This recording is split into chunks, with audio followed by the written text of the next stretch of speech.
¿Cuál es la diferencia entre recibir el Espíritu y el bautismo en el Espíritu? Lo primero que tenemos que entender es que el proceso del nuevo nacimiento espiritual es similar al biológico, según se lo explicó Jesús a Nicodemo. En el nacimiento biológico natural, que Jesús llamó lo que es nacido de la carne, hay tres etapas muy bien conocidas: concepción, gestación y alumbramiento. La concepción se da en el momento en que el óvulo femenino es fecundado por el espermatozoide. En ese preciso instante se lleva a cabo la concepción y se engendra una nueva vida, la cual, aunque invisible a los ojos, empezará a crecer y a desarrollarse en un ser humano. Juan 1:13 dice que todos los que hemos recibido a Jesús hemos sido engendrados, es decir, concebidos por Dios. En ese preciso momento de ser engendrados por Dios, el Espíritu Santo entra en nosotros y nos da vida nueva, da vida a nuestro espíritu que estaba muerto a causa del pecado, y nos volvemos uno con Él, porque está escrito que el que se une al Señor, un espíritu es con Él. Esta experiencia de la concepción espiritual, cuando recibimos el Espíritu Santo, se ve claramente en Juan 20, cuando Jesús, después de resucitar, se aparece a los discípulos y sopla y les dice: reciban el Espíritu Santo.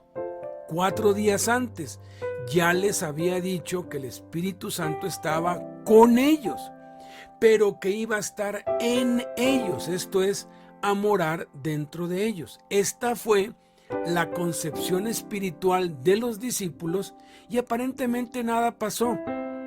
No hubo ningún cambio, porque más de una semana después se fueron a pescar, como lo revela Juan capítulo 21.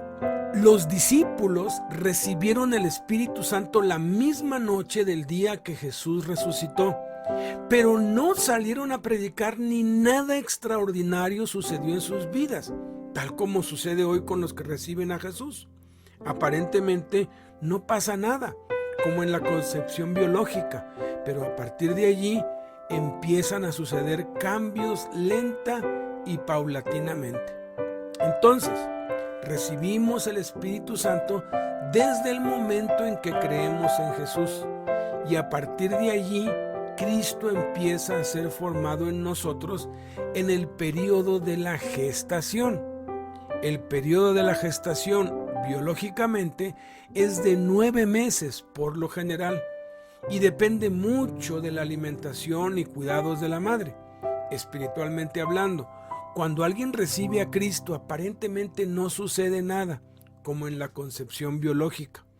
Pero así como la madre empieza a tener malestares diversos, el que ha recibido a Cristo empieza también a experimentar problemas que no tenía ni nunca tuvo antes.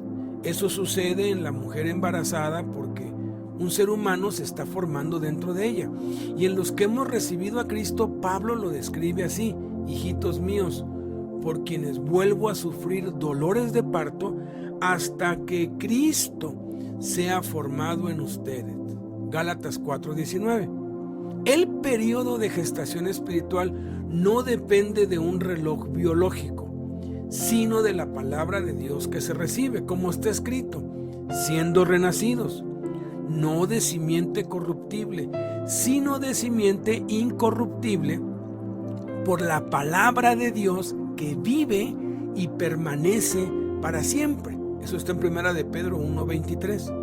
El periodo de gestación espiritual, por así decirlo, de los discípulos duró 50 días, 40 de los cuales Jesús se les presentó con pruebas indubitables y les habló acerca del reino de Dios, y antes de ser llevado a la diestra del Padre en el cielo, les dio mandamientos por el Espíritu Santo.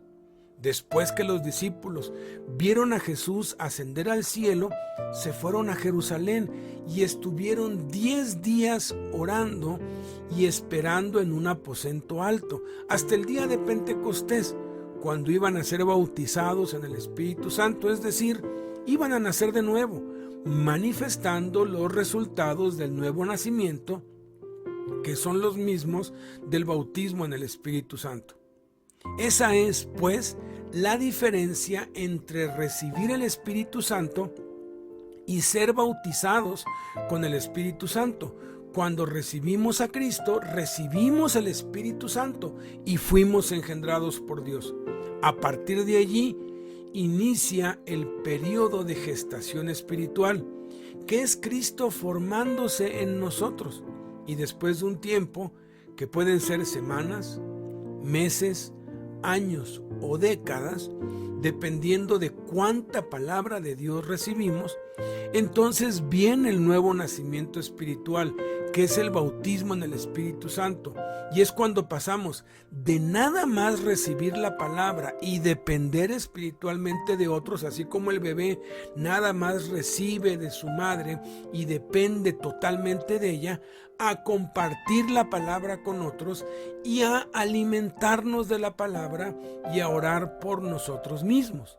Antes del nuevo nacimiento, solo orábamos cuando teníamos un problema o necesidad. No leíamos la Biblia por nosotros mismos, sino solamente lo que leíamos en las reuniones. Tenían que motivarnos y a veces hasta acarrearnos para que nos congregáramos, y casi siempre nos aburría o nos causaba pesar y no nos atrevíamos a hablar de Jesús ni compartir la palabra de Dios con nadie. Pero una vez que hemos nacido de nuevo, es decir, que somos bautizados con el Espíritu Santo, esto es, llenos del Espíritu, la oración se vuelve un deleite y una necesidad, y oramos porque disfrutamos pasar tiempo con Dios. Nos da un hambre insaciable por leer la Biblia y queremos devorarla. Nos congregamos con avidez, lo disfrutamos y buscamos más oportunidades para reunirnos. Y lo más importante, empezamos a hablar de Jesús a todos y a compartir la palabra de Dios.